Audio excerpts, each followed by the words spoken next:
Dans cette capsule, je vous montre à résoudre une inéquation avec une fonction sinusoïdale ou une fonction tangente.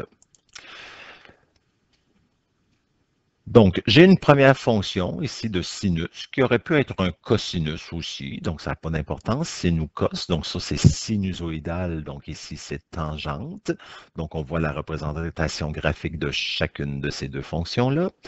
Donc, on se rappelle que lorsqu'on a des inéquations, donc lorsque j'ai un égal dans mon inéquation, je vais placer une droite avec une ligne pleine. Et si je n'ai pas de égal, je vais placer une droite en ligne pointillée. Et parce que ici, ma valeur est plus petite que -1, donc à partir de ce graphique-là, j'assurerai dans le fond la zone qui est en bas de la droite. Et ici, c'est plus grand, j'assure vers le haut. Donc, à ce moment-là, qu'est-ce que je devrais trouver pour résoudre? Ce ne sera pas juste des valeurs de points, mais ce sera des valeurs continues.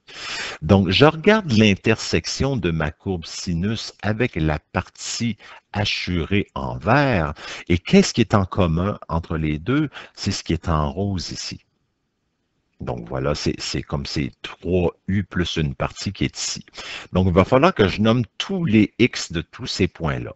Pour la tangente, mais qu'est-ce qui est en commun entre mes courbes tangentes et ma zone en vert? Donc, c'est tous ces courbes-là ici qui sont maintenant en rose. Et ici, vous remarquez que les points ne sont pas pleins parce que je n'ai pas de égal, donc ces points-là ne seront pas des valeurs incluses.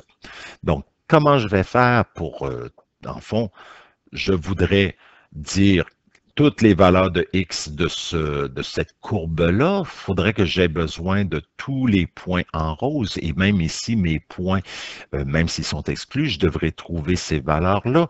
Et comment je vais faire? Ben, je vais m'inspirer des 5 étapes de résolution qu'on a vues précédemment. Donc, il faudra que tu passes par les 5 étapes pour trouver toutes les valeurs qu'on retrouve sur ces points-là. Et ça, ben, ça fait référence aux dernières capsules que nous venons, que vous avez regardées. Donc, après avoir passé à travers les 5 étapes de résolution, donc là, on est prêt à donner les solutions de ces valeurs de x-là. Donc, si je prends la sinus, donc ici, je dois nommer toutes ces valeurs-là. Je veux délimiter ça dans l'espace de -4 à 4. Donc, de -4 à 4, c'est de là.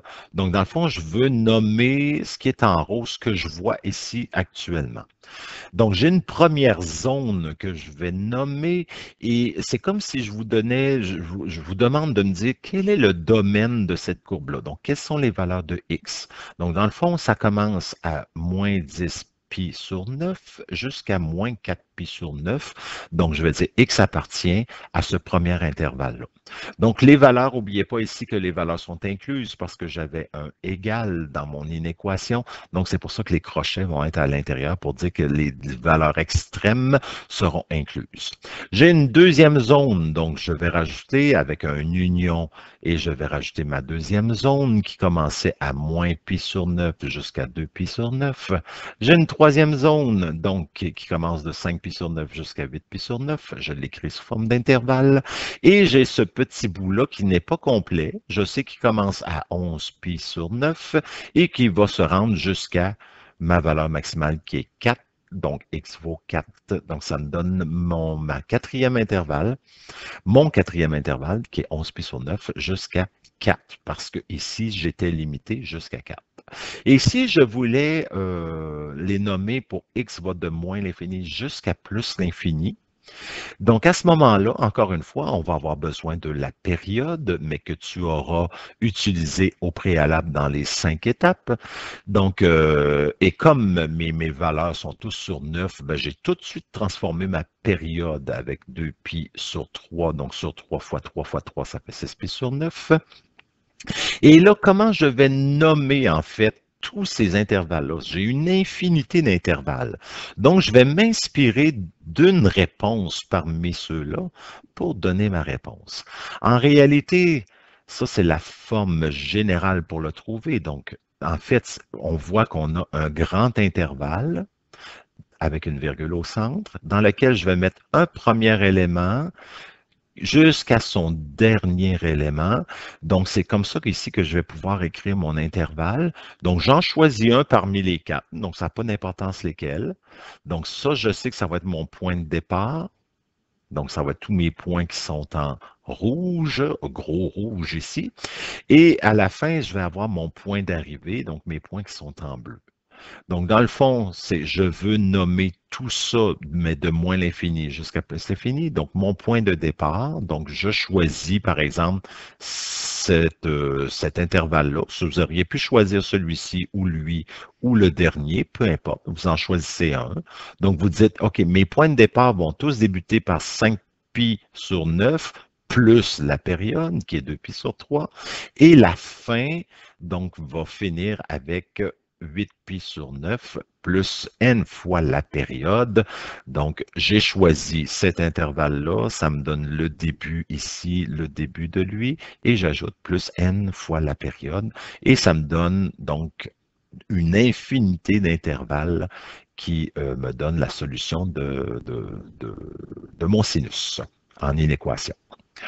Je le fais maintenant avec la tangente. Donc, avec la tangente, on a au préalable trouvé tous les points importants avec les 5 étapes. Donc, maintenant, je vais être rendu à nommer chacune de ces zones-là. Je dois trouver la période. Pour ça, je vais devoir avoir, là, je suis allé trop vite, mais il va falloir que je trouve les asymptotes. Donc, la première asymptote dans les formules, quand tu vas fouiller dans tes notes de cours, tu vas t'apercevoir que la première asymptote, on la trouvait en faisant h plus la période divisée par 2. Donc, moins 1/6, donc, qui était le h, qui est ici. Donc, signe contraire de ce qu'on voit. J'ajoute ma période 3 divisé par 2. Donc, je mets ça sur le même dénominateur commun. Ça va faire 8 sur 6, donc 4 sur 3. Donc, j'ai ma première asymptote qui est à 4 tiers ici, présent. Donc, on voit que c'est une droite dans laquelle ma courbe longe, mais jamais ne va croiser. Et j'ai besoin de ma deuxième asymptote, donc celle située juste avant. Donc, on fait h moins p sur 2, donc moins 1/6, moins 3/2, dénominateur commun, etc. Donc, moins 5 tiers. Donc, je trouve ma deuxième asymptote. Donc, je vais devoir trouver les autres aussi, en me servant avec la période. Donc, je vais rajouter ma période, on sait que c'est 9 tiers, ce qui est 3, qui est confirmé, et ici que j'ai converti à sur 3. Donc, 4 tiers plus 9 tiers, ça fait 13 tiers. Plus 9 tiers, ça fait 22 tiers. Là, ici, je vais reculer, donc moins 5 tiers, moins 9 tiers, ça fait moins 14 tiers, moins 23 tiers. Donc, c'est important, quand on est dans la tangente, pour être capable de résoudre l'inéquation, tu vas avoir besoin de tes asymptotes. Parce que là, maintenant, je vais devoir nommer chacune des zones ici, mais là, je vais la délimiter. Je veux avoir mes solutions entre moins 14 tiers et 13 tiers, ce qui veut dire que je vais éliminer tout ce qui est avant moins 14 tiers et tout ce qui est après 13 tiers. Donc, il va falloir que je nomme ces 3 courbes roses-là, ici présents, sous forme, comme pour le sinus ou le cosinus, sous forme d'intervalle. Donc, en réalité, ma première intervalle pour cette courbe-là, ici, ma première zone, je sais qu'elle débute à moins 797 sur 200, avec crochet ouvert, parce que ce point-là n'est pas inclus. Puis pourquoi il n'est pas inclus? Parce qu'ici, on n'a pas d'égal. Et je dois me rendre pour ma première zone jusqu'à l'asymptote qui est ici. Puis on sait que l'asymptote, c'est une droite pour laquelle ma courbe ne touchera jamais. Donc, je vais exclure le moins 5 tiers. Donc, ma première intervalle va débuter à moins 797 sur 200 avec le crochet ouvert. Parce que ici, je n'ai pas d'égal. Et mes asymptotes, eux autres, seront toujours des crochets ouverts parce que c'est jamais des valeurs pour lesquelles mes x vont exister. Donc, je prends ma deuxième zone qui débute à moins 197 sur 200 jusqu'à 4 tiers, pardon. Il faut que je m'aligne sur l'asymptote. Donc, deuxième intervalle. Et troisième intervalle, troisième zone, donc 403 sur 200 jusqu'à cet asymptote-là ici qui est 13 tiers. Donc là, ici, j'ai délimité ça dans un espace. Mais sinon, si je ne voulais pas que ce soit limité dans l'espace, ben, tu choisis un des trois intervalles qu'il y a là. Donc, tu en choisis un. Tu dis, OK, ben, je vais prendre la valeur moins 797 sur 200 pour lequel je vais ajouter n fois la période. Donc ça sera mon point de départ avec le crochet ouvert parce qu'on n'a pas d'égal dans notre inéquation. Et mon point d'arrivée sera la valeur d'une asymptote qui suit le point que j'ai choisi, qui est moins 5π sur 3, pour lequel je vais ajouter n fois 3, n fois la période 3, où n appartient à z. Donc voici comment on résout une inéquation avec une fonction sinusoïdale ou une fonction tangente.